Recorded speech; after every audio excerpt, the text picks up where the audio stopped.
Bismillahirrahmanirrahim. Assalamualaikum warahmatullahi wabarakatuh.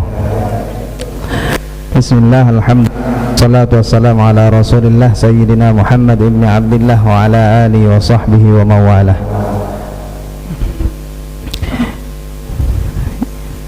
Yang sama-sama kita hormati asatidzah, para santri, para hadirin, ya, khususnya Ibunda Ustazah Maryam.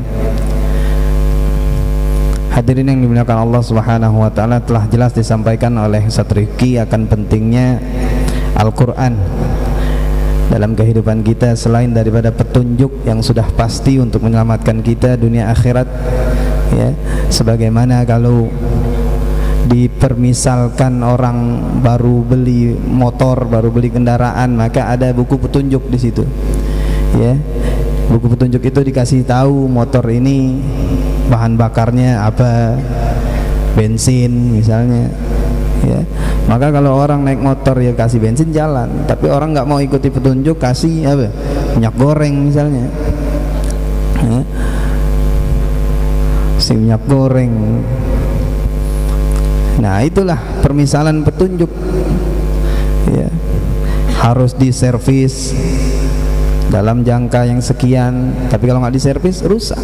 Begitu juga manusia yang hidupnya ini nggak berlandaskan daripada tuntunan Al-Quran dan hadis Nabi SAW. Secara zahir dia senang-senang aja, sesungguhnya dalam hatinya, secara batinnya dia ini sedang mengalami kerusakan. Sepintar-pintar dia menipu dunia, menipu seseorang, menipu siapapun dengan tipuan dunianya, yakni hartanya yang dia miliki, rumah mewahnya, pekerjaannya, bahkan dengan senyuman palsunya, tapi tidak akan bisa ditipu dengan keadaan hatinya. Seseorang yang jauh dari Allah Subhanahu wa ta'ala, hatinya ini tidak ada keagungan kepada Allah, tidak ada keagungan kepada baginda Nabi Muhammad sallallahu alaihi wasallam, maka hatinya ini adalah hati yang sangat sedih, sangat menderita, ya. Karena bagaimanapun juga sesenang-senangnya dia juga melihat temannya yang pernah senang-senang ada yang meninggal.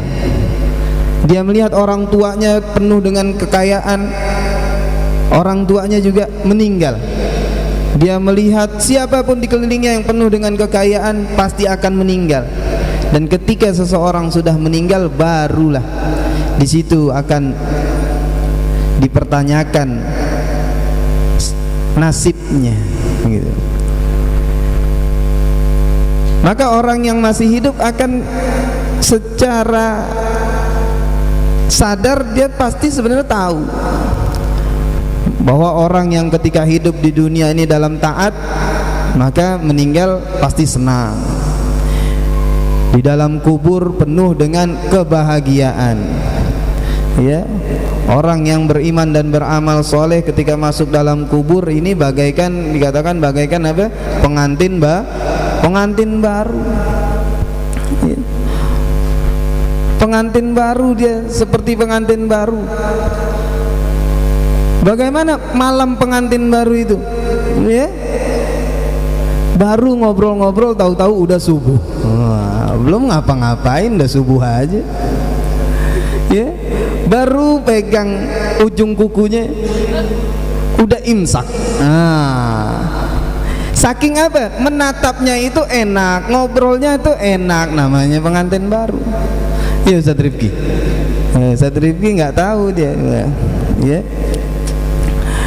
La astati'ul jawab katanya. Aku nggak mampu menjawabnya. Tahu tapi nggak mampu menjawabnya, gitu. Nah, begitu juga orang yang soleh, taat, beriman kepada Allah Subhanahu wa ta'ala, kubur yang ceritanya menyeramkan, maka baginya sebagaimana malam pengantin baru. Nggak berasa baru banget dia masuk kubur, tahu-tahu udah disuruh masuk surga, ya. Semoga kita bagian daripada yang itu.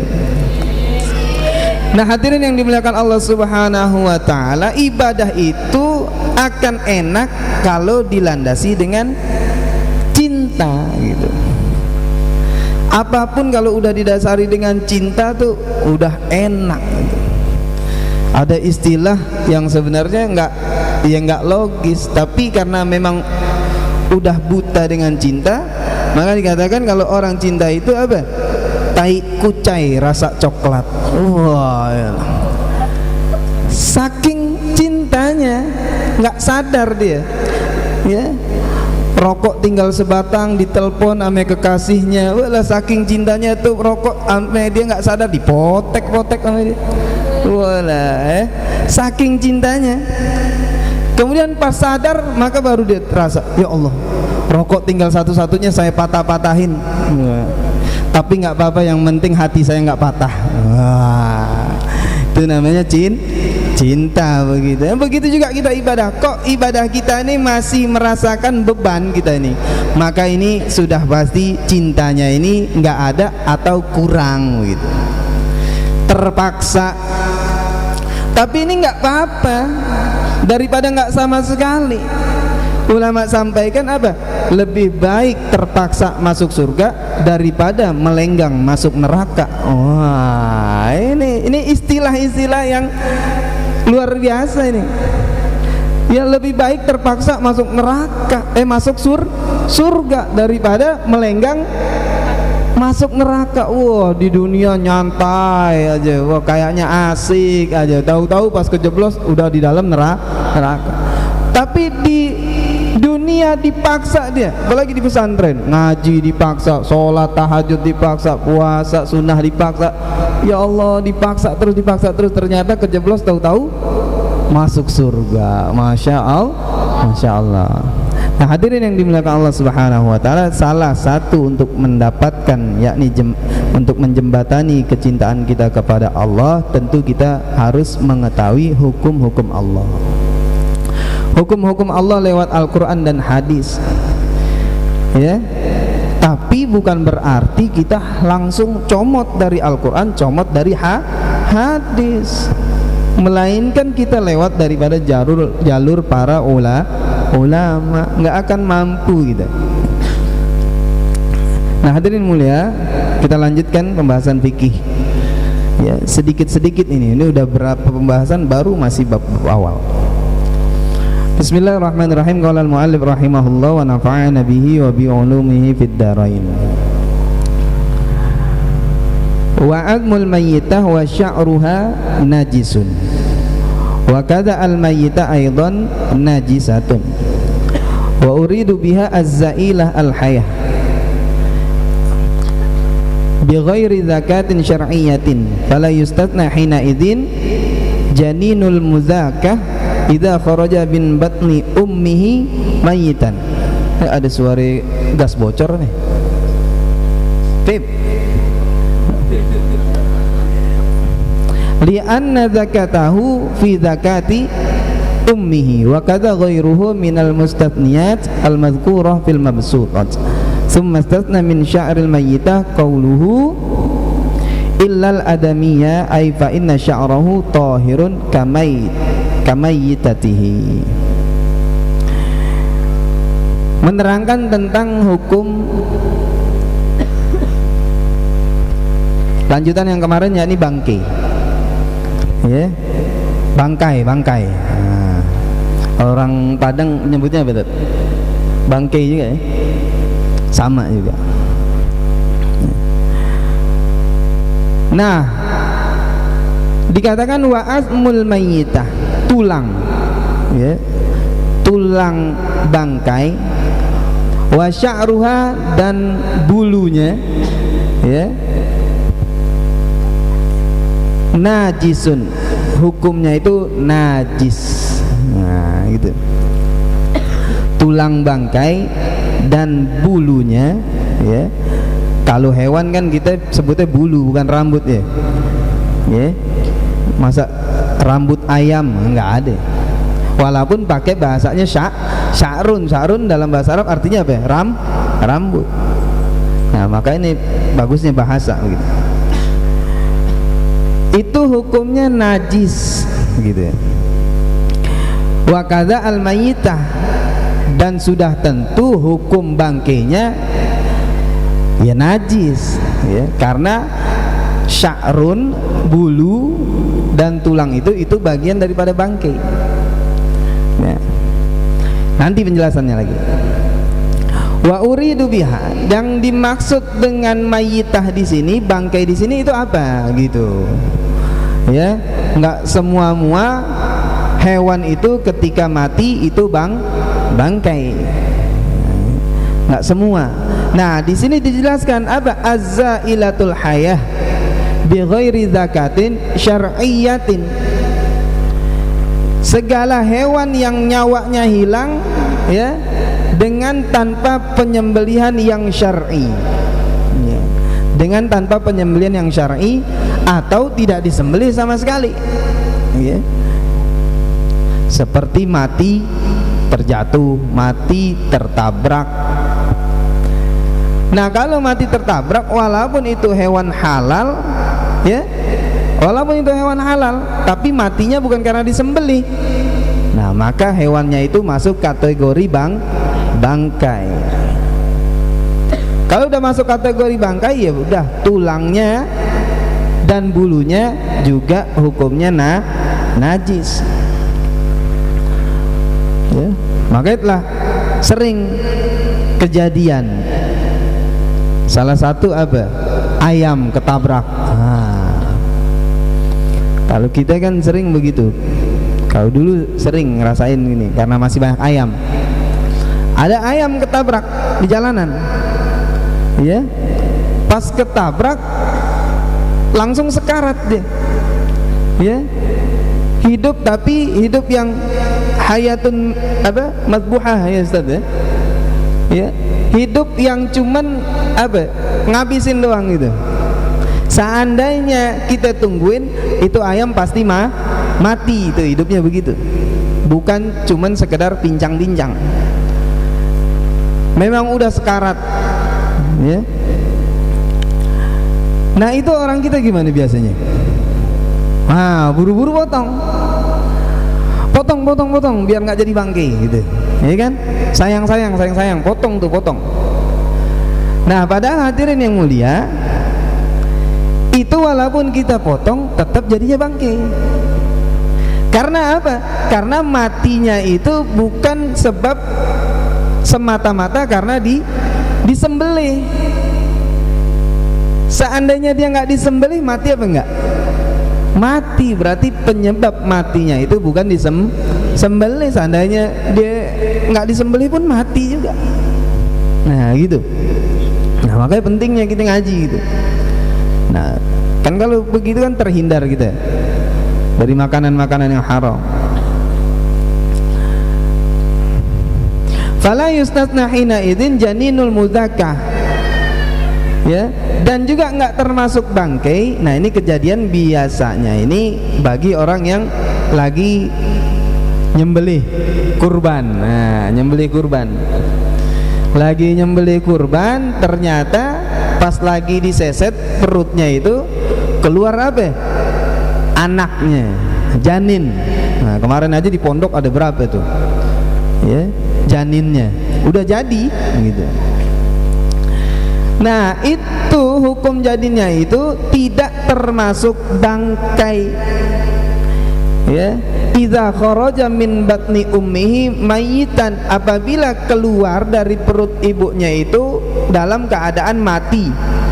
Kan harusnya kalau dalam keadaan mati tadi nggak disembelih secara syar'i, itu hukumnya apa? Bangkai. Nah, ini kan keluar dari perutnya, kita lihat udah mati itu. Nah, tapi itu tidak termasuk bangkai. Kenapa? Li'anna zakatahu fi zakati ummihi. Karena secara hukumnya itu dia walaupun nggak disembelih tapi ikut hukum penyembelihan induknya gitu. Berarti apa? Berarti itu suci, berarti itu halal. Kalau antum mau, tapi kan biasanya nggak mau ya kan, ngelihat bentuk begitu masih kecil gitu kayaknya apa? Agak geli lah begitu. Tapi dari segi halal halal, cobain aja, kira aja enak. Nah, makan satu kambing full kan nggak pernah kan kita. Biasa kita makan kambing palanya enggak, ya kan, tanduknya enggak, ya kan. Nih kalau janin kambing itu kan full. Wah, dimasak, cobain ya. Nah itu nggak masalah. Bi ghairi zakatin syar'iyyah. Tadi ada lafaz kata bi ghairi zakatin syar'iyyah. Bangkai itu terjadi kalau apa? Kalau dia ini hewan disembelih tapi disembelih dengan tidak syar'i. Dengan tidak syar'i itu yang kayak gimana? Ya. Jadi kita jangan samakan perkara yang sunnah ketika tidak dikerjakan bukan berarti itu haram, jatuhnya cuman makruh. Misalnya apa? Kita melihat orang nyembelih hewan tapi nggak ngadep kiblat, itu bukan berarti itu nggak syar'i, bukan berarti itu haram, tapi itu cuman nggak menghidupkan sunnah gitu. Halal ya halal begitu, halal. Kemudian juga nggak baca bismillah, nggak masalah selagi apa? Kita juga nggak melafadzkan untuk selain Allah begitu. Makanya untuk masalah hewan-hewan yang kelihatannya itu udah disembelih, kita bisa berprasangka baik. Nggak perlu, oh nanti itu hewan siapa yang nyembelih tuh nggak ngadep kiblat, nggak baca bismillah, akhirnya nggak makan KFC ya. Kalau bayar, tapi kalau gratis baru husnuzon. Nah ini yang repot kan begitu kalau santri. Kalau pas jatah bayar maka dia beralasan, jangan, itu haram, itu sembelihnya nggak ketahuan itu. Nah itu kalau jatah pas bayar. Tapi kalau pas jatah gratis, prasangka baik itu yang nyembelih itu Pak Haji itu. Ini berarti ilmunya sesuai dengan hawa nafsu nih. Ya kalau nafsunya mendukung maka dia prasangka baik. Wah, ini santri. Kalau orang umum enggak, orang umumnya ikut-ikutan santri doang dia ya. Nah gimana?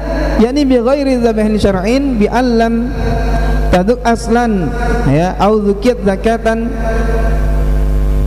ghaira syar'iyyah, yakni dengan sembelih yang tidak syar'i atau memang nggak disembelih sama sekali. Yang tadi kita sampaikan ya, emang nggak disembelih sama sekali. Lihat burung, kemudian burungnya itu diselepet, kemudian kena, jatuh. Itu halal apa haram? Haram karena nggak disembelih dengan syar'i kan ya. Kecuali dia sembelih pakai semisal ya alat yang tajam seperti pisau, memang bentuknya ya seperti pisau. Nah kemudian dia bismillah, wah kena pas banget lehernya, tentu harus kena lehernya. Kalau dia pakai pisau tapi kenanya cuman pantatnya terus mati, ya masa iya ya, enggak masuk karena itu termasuk bukan syar'i. Karena yang namanya sembelih itu adanya di leher, bukan di bokong gitu. Masalah leher atas leher bawah itu pun juga sunnah ya. Cuman untuk binatang-binatang yang lehernya pendek maka itu motongnya di atas ya, seperti yang biasa kerbau, sapi, kambing, ayam. Tapi kalau yang lehernya panjang kayak onta, kalau kita lihat di videonya, onta di mana? Di atas atau di bawah? Di bawah di sini nih. Ya. Di atas sianan yang nyembelih naik tangga dulu dia. Nah.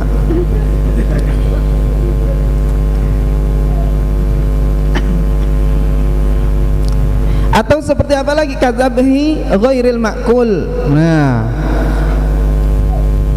menyembelih hewan yang nggak bisa dimakan. Nah itu nggak syar'i, itu udah ketahuan nggak boleh dimakan. Kayak semisal kucing. Nah, kucing ini walaupun ada pendapat yang memang ada yang mengatakan juga, tapi itu pendapat yang nggak bisa lah kalau buat orang umum nih. Kucing itu yang nggak boleh makan. Jangan berlandaskan, oh kucing itu kalau disembelih secara syar'i berarti jadi halal? Enggak, tetap nggak boleh ya. Maka bulu binatang itu kita harus perhatikan ya, kita harus betul-betul perhatikan karena itu hukumnya najis, hukumnya najis. Nah, tapi kalau dalam keadaan hidup, nah ini dalam keadaan hidup baru dibedakan itu. Seandainya itu bulu yang copot dari binatang yang boleh dimakan, maka bulunya itu suci. Tapi kalau bulunya itu copot dari binatang yang enggak boleh dimakan, walaupun binatangnya masih hidup, tapi bulunya jadi najis walaupun binatangnya enggak najis. Contohnya apa? Yang paling sering apa? Yang paling sering? Kucing. Kucing itu boleh dimakan nggak kucing? Kucing kan nggak boleh dimakan. Ya, bulunya sering terbangan itu. Nah, bulu yang udah lepas dari kucing, karena kucing nih binatang yang ghairu ma'kul nggak bisa dimakan, maka bulunya najis gitu. Maka kita harus perhatikan rumah kita yang miara kucing, jangan sampai sejadahnya itu ada bulu-bulu kucing. Ya, itu harus diperhatikan. Pakaian kita semuanya kalau kita gendong-gendong kucing kemudian itu rontok. Nah, walaupun ulama mengatakan bagi bulu kucing ini itu tetap najis, cuman najis yang dimakfu ketika bulunya ini sedikit. Ya, kalau bulunya ini cuman sedikit berapa lembar gitu, nah maka itu najis tetap cuman dimakfu. Dimakfu dalam artian apa? Ya tetap ketika dipakai sholat, kalau ada bulu yang sedikit itu tetap sah gitu. Ya, tetap sah. Bahkan dikatakan dimakfu dalam jumlah yang banyak bagi orang yang nggak bisa terhindar dari yang namanya bulu kucing. Seperti apa? Orang yang kerjaannya di salon kucing gitu. Karena dia nggak bisa terhindar, maka pasti namanya salon kucing kan nyukurin kucing mulu tuh. Nah, itu bajunya pakaiannya itu penuh dengan najis. Tapi apa iya kita pas lagi sholat kita nggak ganti, kan pasti ada gantiannya ya. Nah ini hadirin yang dimuliakan Allah Subhanahu Wa Taala. Kemudian terakhir summastasna min sya'ril mayyitah qauluhu illal adami, dikecualikan daripada yang tadi disebutkan, yakni apa? Tulang ya, tulang, kemudian kuku, kemudian apa lagi? Gading. Nah ini gading nih biasanya nih, orang gading tuh dipakai buat apa biasanya? Bikin apa? Cerutu. Nah, bikin cerutu, bikin sisir. Itu sisir yang mahal itu dibuat dari gading itu. Ya, maka ini pendapat yang kuat ini adalah najis. Nah, bagaimana kalau najis? Ya, bagaimana kalau najis? Maka kalau benda najis itu akan mentransfer kenajisannya ketika salah satu bendanya ini itu dalam keadaan rutubah, dalam keadaan basah. Ya, misalnya kita pakai sisir tuh, sisir dari tulang itu, dari tulang bangkai itu, ya kan? Nah, sisirnya itu najis. Kemudian kok kita pakai nyisir yang mana rambut kita basah, maka najisnya itu tertransfer ke rambut kita. Rambut kita itu jadi hukumnya najis. Ya, begitu juga yang lain seperti yang pernah kita bahas apa? Megang anjing. Ya, itu kalau dua-duanya keadaannya kering, anjingnya kering, tangan kita juga kering, maka nggak transfer itu. Ya, nggak langsung jadi najis, tangan kita tuh nggak langsung jadi najis karena keduanya kering. Yang mentransfer najis itu kalau dua-duanya basah atau salah satunya basah. Ya, udah jelas kalau kita nemu anjing di kalenan kok tahu-tahu kita mandiin tuh anjing. Wah, udah tuh anjingnya basah, tangan kita basah, najis. Kemudian gimana? Nah, ini jadi nyamber ke najis. Kemudian gimana? Wajib apa? Kita basuh 7 kali dengan air yang suci, salah satunya dicampur dengan tanah. Ya. Wallahu alam bis shawab. Oh, ini kecuali apa dikatakan illal adami, kecuali tulang dan rambutnya manusia. Maka ini hidup dan matinya manusia ini enggak najis sama sekali secara zatnya, kecuali terkena najis maka jadi mutanajis gitu. Tapi secara zatiahnya enggak ada najis sama sekali, ya. Walaupun dikatakan dalam Al-Qur'an hatta orang kafir itu enggak najis, walaupun dalam Al-Qur'an apa? Innamal musyrikuna najasun. Sesungguhnya orang-orang musyrik itu najis, bukan berarti badan yang najis, tapi i'tiqadnya yang najis, keyakinannya itu najis, badannya enggak najis. Wallahu a'lam bishawab. Assalamualaikum warahmatullahi wabarakatuh.